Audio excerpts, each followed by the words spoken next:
So லக்னத்திலேருந்து 12 இடங்கள்ல ஒருத்தருக்கு கேது இருக்கு அப்படிங்கும்போது அவங்க எந்த மாதிரி குணாதிசயத்தோட இருப்பாங்க, அவங்க வந்து எதை வந்து அவாய்ட் பண்ணிக்கணும், எது பாசிட்டிவா இருக்கும்? ராகு டைம்ல வந்து என்னென்ன பாவங்கள் செஞ்சோமோ அதுக்கான விடை தான் வந்து கேது.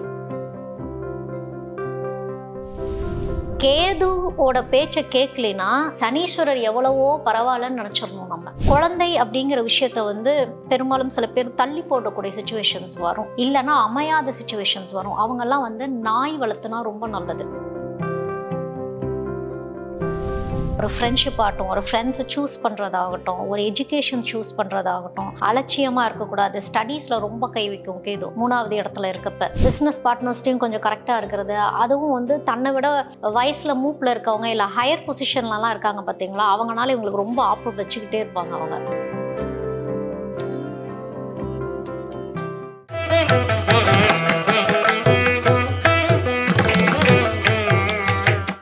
திருவருள் டிவி நேயர்களுக்கு வணக்கம். இன்னைக்கு நம்ம கூட இணைஞ்சிருக்கிற சிறப்பு விருந்தினர் ஆஸ்ட்ராலஜி ரிசர்ச்சர் ஜீவிதா சுரேஷ்குமார் அவர்கள். மேம் வணக்கம். வணக்கம். உங்களோட பதிவுகள் வந்து சுவாரஸ்யமா வரவேற்கப்படுது மக்களால். ஏன்னா ஜாதகம் தெரியாதவங்களுக்கும் திறந்தா வந்து இந்த இடத்துல எனக்கு இருக்கா, இவங்க சொன்னாங்க ஆமா அந்த கேரக்டரைசேஷன் எனக்கு இருக்கு அப்படின்னு. போன வாட்டி ராகுவை பத்தி பார்த்தோம், நிறைய பேர் வந்து சொல்லியிருந்தாங்க ஆமாம் எனக்கு அந்த குணாதிசயம் இருக்கு அப்படின்னு. இந்த வாட்டி கேதுவை பத்தி பார்க்கலாம்.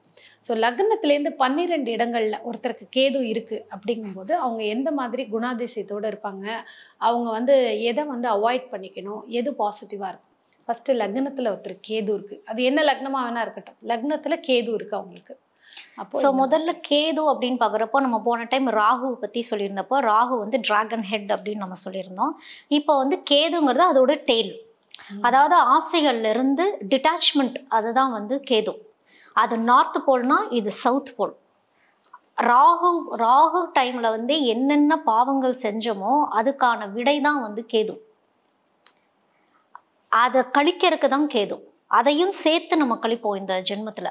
கேதுவோட பிறப்பே வந்து எதுக்குன்னா, இப்போ கேது லக்னத்துல வருது அப்படின்னா எனக்கு பிறக்கணும்னு அவசியம் கிடையாது, எனக்கு மோட்சத்தை கொடுத்துருங்கன்னு எப்படியாவது போறப்ப இல்ல உனக்கு கடமை இருக்குன்னு சொல்லி இழுத்து கொண்டு வந்து வைக்கிறது தான் லக்னத்துல கேது.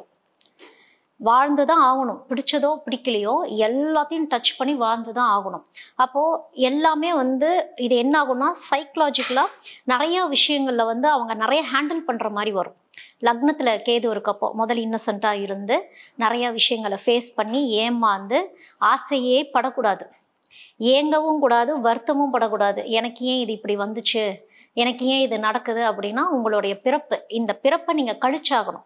என்ன பண்ணினாலும் புண்ணியம் வந்து சேராது, எல்லாமே கழிஞ்சுக்கிட்டு தான் இருக்கும். செஞ்ச பாவத்தை கழிச்சுக்கிட்டு இருக்கும், அதுக்கப்புறம் தான் அது விடும். கேதுவோட பேச்சை கேட்கலைன்னா சனீஸ்வரர் எவ்வளவோ பரவாயில்லன்னு நினைச்சிடணும் நம்ம. அந்த அளவுக்கு கேது வந்து பிரின்சிபல். சனி வந்து மாஸ்டர், மேக்ஸ் மாஸ்டர், ஆனா கேது பிரின்சிபல். என்ன வேணாலும் நம்மளுக்கு செய்வார், பாடத்தை கற்பிச்சு. அதனாலதான் வாழ்க்கையில வந்து உட்கார்றது, லக்னத்துல வந்து உட்கார்றது. அந்த வாழ்க்கை மொத்த பாடத்துக்கும் லக்னத்துல கேது செய்யும். ஏதாவது பரிகாரங்கள் கோவில்களுக்கு போயிட்டு வந்தா இல்ல அந்த தசைகள் மாறும் பொழுது கூட இவங்களுக்கு மாற்றம் வராதா? இல்ல, இவங்க என்ன பண்ணணும்னா நிறைய விஷயத்துல இருந்து டிட்டாச்மெண்ட் ஆயிக்கணும், அக்செப்ட் பண்ணிக்கணும். ஓகே, எனக்கு இதுதான் என் லைஃப், இப்படிதான் இருக்கும், இதன்படி நான் கரெக்டா போயிட்டா எனக்கு இது சரியா வருங்கிற அந்த அக்செப்டன்ஸ், பொறுமை வரணும். கேது கத்து கொடுக்கறதே பொறுமை தான். ராகு பொறுமையை கத்து தராது. ராகு கடன்னு ஓட வச்சுட்டே தான் இருக்கும், பின் விளைவுகளை தெரியாது. இங்க ஒவ்வொரு பின் விளைவுகளையும் யோசிக்கணும். லக்னத்துல கேது இருக்கப்போ எல்லா கட்டத்தையுமே கவனிக்கணும், ஏன்னா எல்லாத்தையும் டச் பண்ணும். அந்த ஒரு லக்னத்தை மட்டும் டச் பண்ணாது அது. மேபி அதாவது இப்போ எது சூரியன் எதை பார்க்குது, சந்திரன் எதை பார்க்குதுங்கிற விஷயம்லாம் இருக்கிறப்ப, சுக்கிரன் எதை பார்க்குறதுங்களாம் இருக்கப்போ கொஞ்சம் குறையலாமோ தவிர்த்து தப்பிக்க முடியாது. பட் நல்ல விஷயம்தான் கேது இருக்கிறது வந்து ரியலைசேஷன். ஒரு ஆத்மமா நம்ம வந்து ஓகே எனக்கு இதுதான் என்னோட லைஃப் அப்படின்னா அழகா போகும் லைஃப். இது வந்து லக்னத்துல 2ஆம் இடத்துல ஒருத்தருக்கு கேது இருக்கு. அப்ப அவங்களுக்கு எந்த மாதிரி விஷயங்கள் நடக்கும், எதுல கவனமா இருக்கணும், எது அவங்களுக்கு இன்னும் சரி பண்ணிக்கணும் அப்படின்னா என்ன மாதிரி விஷயம்? அவங்க ஃபர்ஸ்ட் ஃபுட்டில் கவனிக்கணும். கேது என்ன பண்ணுவாருன்னா, ஒன்று சாப்பாட்டு கொடுப்பார், இல்லைன்னா அதுக்கு ஏங்க வைப்பார். எனக்கு ஏன் இது கிடைக்கல, அதாவது நான் ஒரு எக்ஸாம்பிள் தான் உணவுன்னு சொல்றேன். மற்றபடி லைஃப்ல எல்லா ஹாப்பினஸுக்குமே எங்க வைக்கிறது ஃபேமிலி. ஏன்னா அது குடும்பஸ்தானம், ஃபேமிலி. லேட் மேரேஜ் நடக்கும், இல்லைன்னா ஒரு சிலருக்கு செகண்ட் மேரேஜ் ஆகக்கூடிய அமைப்பை கொடுத்துரும்.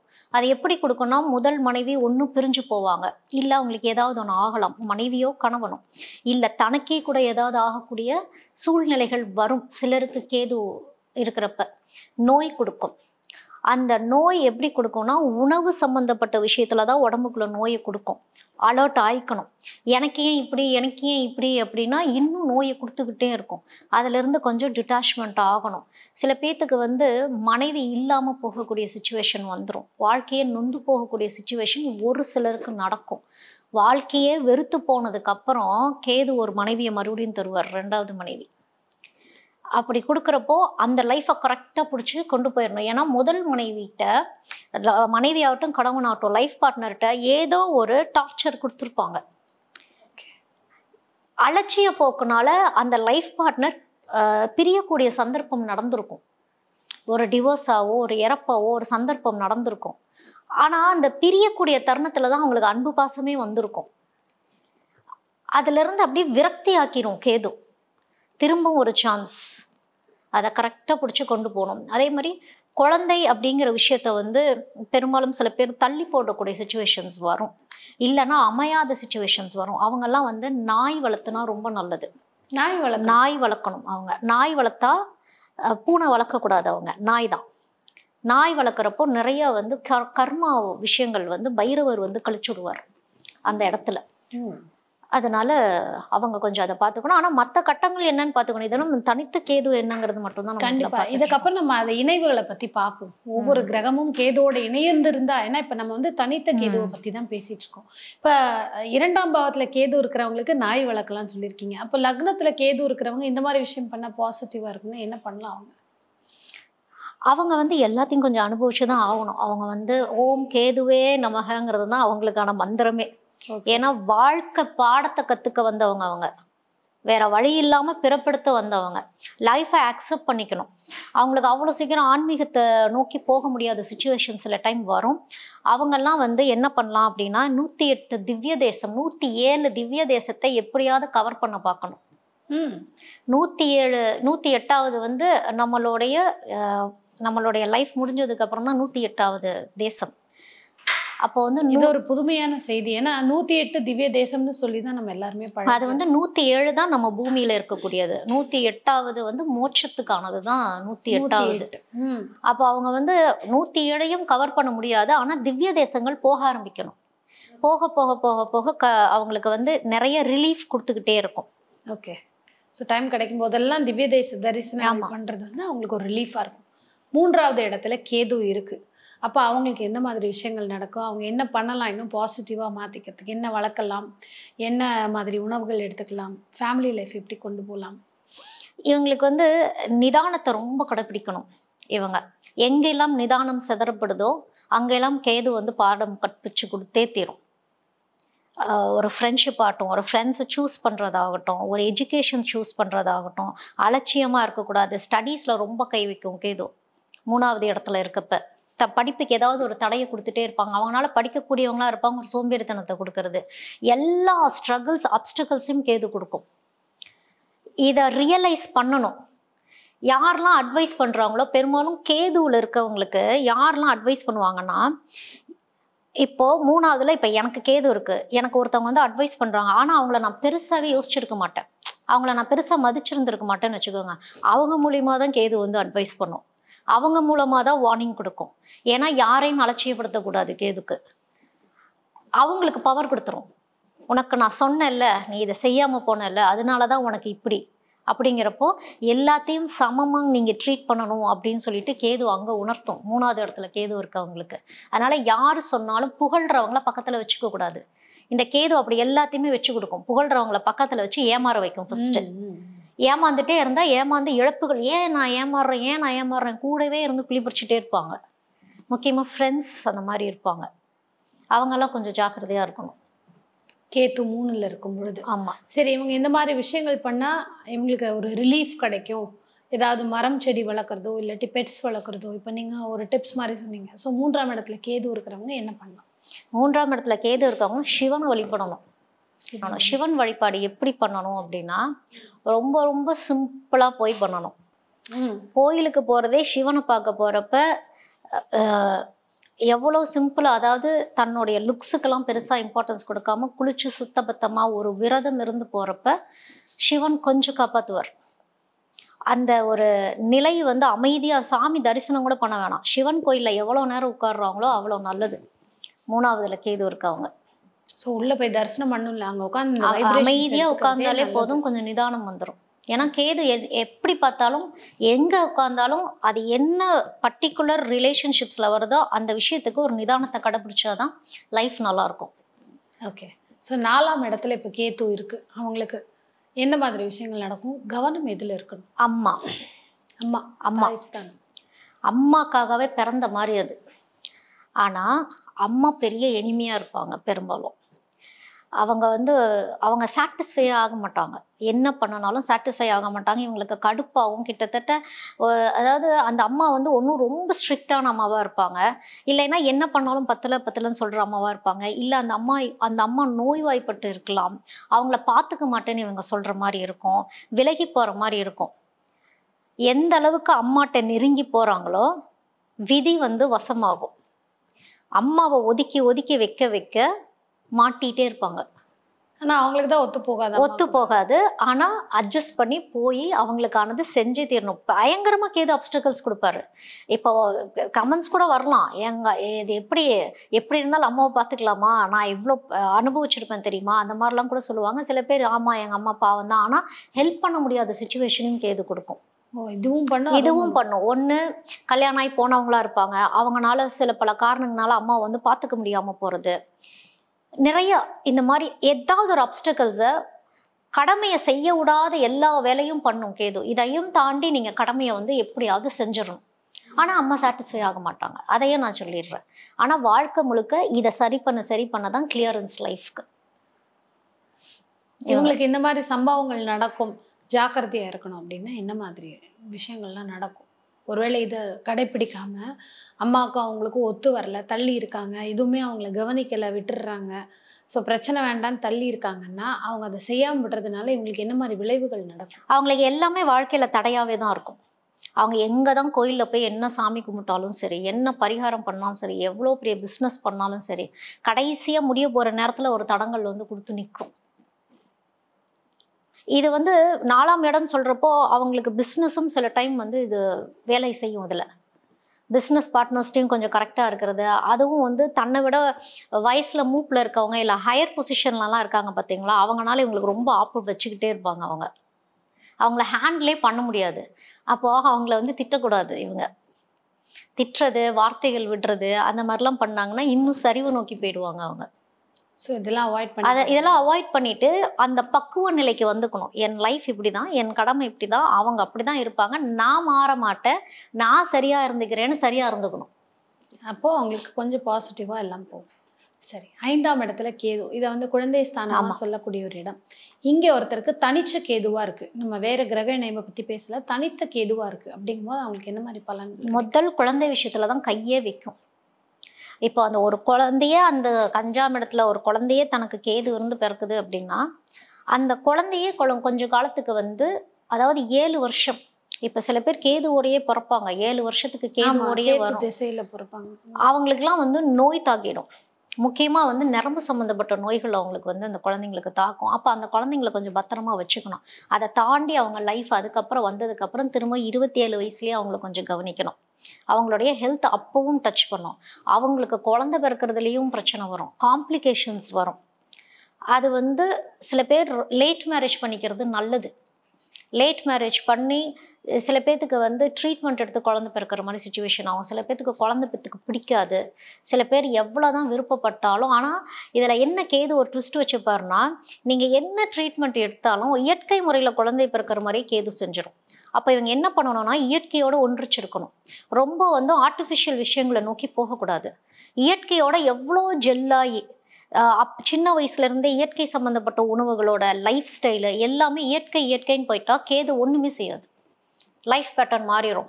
ரொம்ப வந்து ஆடம்பரத்துக்கும் இந்த மாதிரி அந்த லக்ஸரிக்கும், முக்கியமாக இந்த குழந்தை சம்மந்தப்பட்ட விஷயத்தில் வந்து நான் எவ்வளோ செலவு பண்ணி வேணாலும் நான் குழந்தை பெற்றுக்கிறதுக்கு நான் பார்ப்பேன் அப்படின்னா கேது வச்சு செஞ்சுருவார். சில பேர் வந்து எங்கேயாவது அவங்களுக்கு இயற்கை விஷயமா வந்து சொல்லுவாங்க, இந்த முறைப்படி இதை ஃபாலோ பண்ணுங்க. சின்ன சின்ன விஷயங்களாக கூட இருக்கும், ஒன்றுமே இல்லை. அவங்கெல்லாம் வந்து காலையில் வேப்பலை, மஞ்சள், விளக்கெண்ணெய் லைட்டாக சும்மா இத்தினூண்டு ஃபுல்லாக அதில் அரைச்சிட்டு ஒரு ரவுண்டு மாதிரி எடுத்து சாப்பிட்டு, ஒரு ரவுண்டு மாதிரி குட்டி குட்டி பால்ஸ் பண்ணி அவங்க காலையில் சாப்பிட்டு ஆரம்பிச்சிட்டாங்கன்னா குழந்தை இல்லாதவங்களுக்கு குழந்தை பிறந்துடும். இயற்கையாகவே உள்ள இயற்கையாகவே. அவங்க முக்கியமாக வேப்ப மரத்துக்கு கீழே நின்று வேப்ப மரத்தை திட்டக்கூடாது. ஏன்னா வேப்ப மரம் ஒரு எனர்ஜி. வேப்ப மரத்துக்கு வந்து பாசிட்டிவ் நெகட்டிவ் 2 எனர்ஜியுமே உண்டு. இப்போ வேப்ப மரத்தை பார்த்து இது எனக்கு கெட்டது செய்யணும்னா அது கெட்டது தான் செய்யும், நல்லது செய்யணும்னா அது நல்லது செய்வோம். சில பேர் சொல்லுவாங்க நீங்கள் வேப்ப மரத்தை போய் சுற்றிட்டு வாங்க, இல்லை அவங்க வீட்டுக்கு எதிர்த்தாப்புலேயே வேப்ப மரம்லாம் இருக்கும், அவங்களுக்குலாம் என்ன நடக்கும் அப்படின்னா வேப்ப மரத்தில் அந்த இடத்துல முனி வாழுது அப்படின்லாம் சொல்லுவாங்க. இவங்களையெல்லாம் அது தாக்கும். 5வதுல கேது இருக்கு அவங்களுக்கு. ஏன்னா முக்கியமாக அந்த குழந்தை விஷயங்களில் தடுத்து நிறுத்தும், அந்த சந்ததிகள் வரதை வந்து தடுத்து நிறுத்தும். அந்த டைமில் வந்து இவங்க ஒரு வேப்ப மரத்தை பார்த்தா ஒரு நல்ல பாசிட்டிவாக ஏதாவது நல்ல விஷயங்கள் நினச்சிட்டு போயிடணும். அப்படி இருக்கப்போ இவங்களுக்கு அது செட் ஆகும். மற்றபடி குழந்தைகள் வளர்ந்ததுக்கு அப்புறம் ஏதாவது பிரச்சனைகள் அந்த மாதிரி விஷயம்னா நிறைய பேர் என்ன வச்சு செய்வாங்க. குழந்தை 5ல கேது இருந்தா குழந்தைகள் வந்து இல்லாம போறதுக்கு கூட வாய்ப்பு இருக்கு, இந்த மாதிரிலாம் ஃபீல் பண்றாங்க. இதற்கான ஒரு விஷயம் அதனாலதான் அவங்கள நான் வந்து வேப்பங்குழுந்தை வந்து சாப்பிட சொன்னது. வேப்பங்குழுந்து, மஞ்சள், ஒரு இத்தனை வேப்பந்தலை அரைக்கிறாங்கன்னா அதுல எங்கேயோ ஒரு டிராப்புல தான் விளக்கெண்ணெய் இருக்கணும். அதுல அது ஒரு இத்தினூண்டு உருண்டைக்கு விளக்கெண்ணெய் போட்டுறக்கூடாது, மொத்த இதுக்கும் இத்தினூண்டு ஒரு விளக்கெண்ணெய் போட்டு அதுதான் மருந்து. கேது கொஞ்சம் விலகி இருப்பார் அப்படி பண்றப்ப. குழந்தை பெரும்பாலும் வந்து ரொம்ப ஜாக்கிரதையா அவங்க வச்சுக்கணும். அவங்களுக்கே ஒரு குழந்தை பிறக்குதுன்னா கொஞ்சம் பார்த்து, ஏன்னா அந்த குழந்தையால லைஃப் லெசன்ஸ் படிக்கிற மாதிரி அவங்களுக்கு சுச்சுவேஷன்ஸ் ஆயிரும். ஏன்னா தவம் இருந்து குழந்தை பெற்ற மாதிரி இருக்கும். அவங்களுக்கு தான் வந்து கடவுள் நிறைய டஃப் சுச்சுவேஷன்ஸும் கொடுத்து அந்த அப்படிப்பட்ட குழந்தைங்களை கொஞ்சம் ஆன்மீகம் சம்மந்தப்பட்ட விஷயங்களை கொண்டு போயிடணும். மார்ஷியல் ஆர்ட்ஸில் விடுறது, இயற்கை சம்மந்தப்பட்ட கேம்ஸில் விடுறது, இன்டோர் கேம்ஸ் இல்லாமல் அவுட்டோர் கேம்ஸில் விடுறது. கேது என்னதான் நம்மளுக்கு உள்ளுக்குள்ளே நடக்கிற விஷயத்த சொன்னாலும் விளையாட்டுங்கிறது இயற்கையோடு இயந்து விளையாடுறப்போ அந்த குழந்தைங்கள் அந்த மாதிரி விஷயத்துலேருந்து தப்பிச்சிருவாங்க. ஓகே, ஸோ அவங்களுக்கு மோஸ்ட்லி அவுட்டோர் கேம்ஸ் குழந்தைகளை கொண்டு போய் விடுறதுனால கூட அவங்களுக்கான ஒரு நல்ல விஷயம் நடக்கும். சரி, 6ஆம் இடத்துல கேது இருக்கு அப்படின்னா அவங்களுக்கு எந்த மாதிரி விஷயங்கள் நடக்கும்? ஹெல்த்து ஃபர்ஸ்ட், ஹெல்த்து தான் கை வைப்பாரு. ஹெல்த்தை கை வச்சு பொதுவாக இந்த 6, 8, 12 மறைவு ஸ்தானங்கள்னு குறிப்பிடுறாங்க. இப்போ இங்கே கேது இருக்கும்போது மறைஞ்சு போயிடுச்சுன்னா அப்போ அவங்களுக்கு நன்மையை தானே கொடுக்கும். கேது யாரு? நிழல். மறைஞ்சா என்ன? தெரியவே தெரியாது. தெரியாட்டாலும் அவர் ஒரு வீட்டை ராகுக்கு கேதுக்கும் முதல் வீடு கிடையாது. அவங்க எந்த வீடை எடுக்கிறாங்களோ அதன்படி அவங்க மாறிக்குவாங்க. அப்போ இங்க கேது போறப்ப இவங்களுக்கு ஒரு சோம்பேறித்தனத்தை கொடுக்கறது, ஒரு எனர்ஜி லெவலை குறைச்சி வைக்கிறது, உடம்பு பெருசா இவங்க வந்து கவனிச்சுக்கவே மாட்டாங்க. ஆனா உடம்பு தான் அவங்களுக்கு மக்கர் பண்ணிட்டே இருக்கும், மனசு மக்கர் பண்ணிட்டே இருக்கும். ஒரு மந்த நிலையில கேது இவங்களை எந்த டெவலப்மெண்ட்ஸ்லையும் போய் விடாது.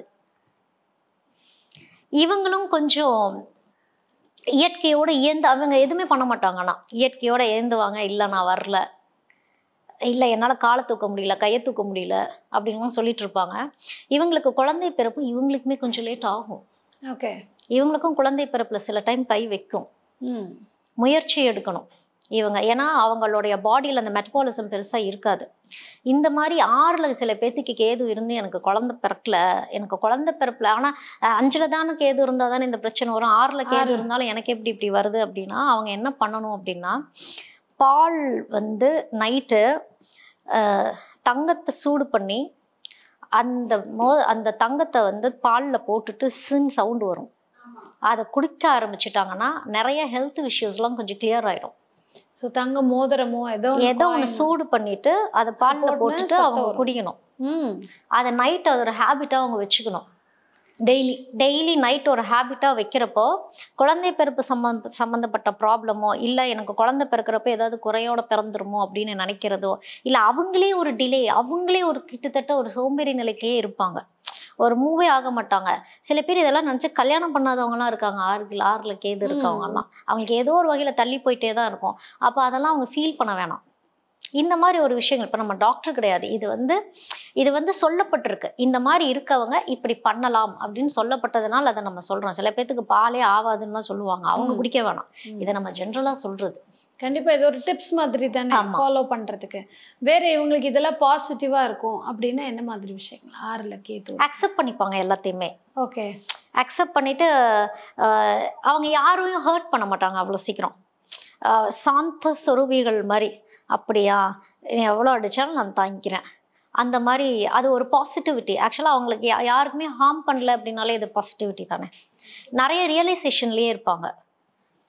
முன்கூட்டியே எல்லாம் தெரிஞ்ச மாதிரியே இருப்பாங்க. எனக்கு தெரியும் இது இப்படி தான் நடக்கணும், எனக்கு தெரியும் எனக்கு இது வராதுன்னு தெரியுங்கிற மாதிரி கூட உட்காந்துப்பாங்க. அக்செப்டன்ஸ். 7ல் கேது இருக்குன்னா life partner, business partner, business wise யாரெல்லாம் பார்ட்னராக வராங்களோ இவங்க மூலியமா நல்லதும் நடக்கும், கெட்டதும் நடக்கும். வாழ்க்கையில் எதையோ போன ஜென்மத்தில் தொலைச்ச ஒரு விஷயத்தை தேடி கண்டுபிடிக்க வந்தது தான் 8ல் கேது. பேசு தமிழா பேசுவினுடைய மக்கள் ஃபவுண்டேஷன் மூலமாக நம்ம ஒரு மிகப்பெரிய ஒரு பசு சரணாலயம் அமைப்பதற்கான முயற்சியில் ஈடுபட்டிருக்கோம். இந்த சரணாலயத்தை அடுத்த 5 ஆண்டுகளுக்குள்ளார நம்ம முழுமையாக கட்டமைச்சு நம்முடைய பாரத பிரதமர் மோடி அவர்களுடைய கரங்களால் அதை திறக்க வேண்டும்ங்கிறது தான் என்னுடைய ஆசை. இந்த பசுக்கள் சரணாலயத்திற்கு என்னுடைய கான்ட்ரிபியூஷனாக நான் ஏதாவது கொடுக்கணுங்கிற எண்ண ஓட்டத்தின் அடிப்படையில் கிட்டத்தட்ட 10 ஆண்டுகளுக்கு மேலே நான் கலெக்ட் பண்ண கலை பொருட்கள் அனைத்தையும் விற்று அதன் மூலமாக திரட்டப்படக்கூடிய தொகை என்னவோ அதை இந்த மக்கள் ஃபவுண்டேஷனுக்கு, இந்த பசு சரணாலயம் திட்டத்திற்கு என்னுடைய கான்ட்ரிபியூஷனாக கொடுக்க போகிறேன். இந்த பொருட்கள் அனைத்துமே நம்முடைய பேசு தமிழா பேசு அலுவலகத்தில் விற்பனைக்கு இருக்குது. கீழே இருக்கக்கூடிய இந்த கான்டாக்ட் நம்பருக்கு நீங்கள் கால் பண்ணி இது பற்றின மேலதிக விவரங்களை நீங்கள் தெரிஞ்சுக்கலாம். அது மட்டும் இல்லாமல் மக்கள் ஃபவுண்டேஷனுடைய அக்கௌண்ட் நம்பரை இந்த வீடியோடைய டிஸ்கிரிப்ஷனில் கொடுத்துருக்கோம். நீங்கள் நேரடியாக அந்த அக்கௌண்ட் நம்பர் மூலமாகவும் உங்களுடைய கான்ட்ரிபியூஷன்ஸை கொடுக்கலாம். பேசு தமிழா பேசு ஒரு சேனல் கிடையாது, அது ஒரு இயக்கம்னு நான் உறுதியாக நம்புகிறேன். உங்களுடைய குரலை தான் நாங்கள் ஒவ்வொரு வீடியோலையும் பேசுகிறோம், உங்களுடைய மனசாட்சியை தான் நாங்கள் பிரதிபலிக்கிறோங்கிற ஒரு எண்ணம் எங்களுக்கு இருக்குது. அதே எண்ணம் உங்களுக்கு இருந்ததுன்னா தொடர்ந்து பேசு தமிழா பேசுவனுடைய முயற்சிகளுக்கு நீங்கள் கொடுக்கக்கூடிய ஆதரவை இந்த பசுக்கள் சரணாலயம் திட்டத்திற்கும் கொடுக்கணும்னு சொல்லி ரொம்ப தாழ்மையோடு கேட்டுக்கிறேன். உங்களுடைய அன்பாலையும் ஆதரவாலையும் தான் பேசு தமிழா பேசி இயங்கிக்கிட்டு இருக்கு. அதற்கு என்றென்றைக்கும் நன்றி.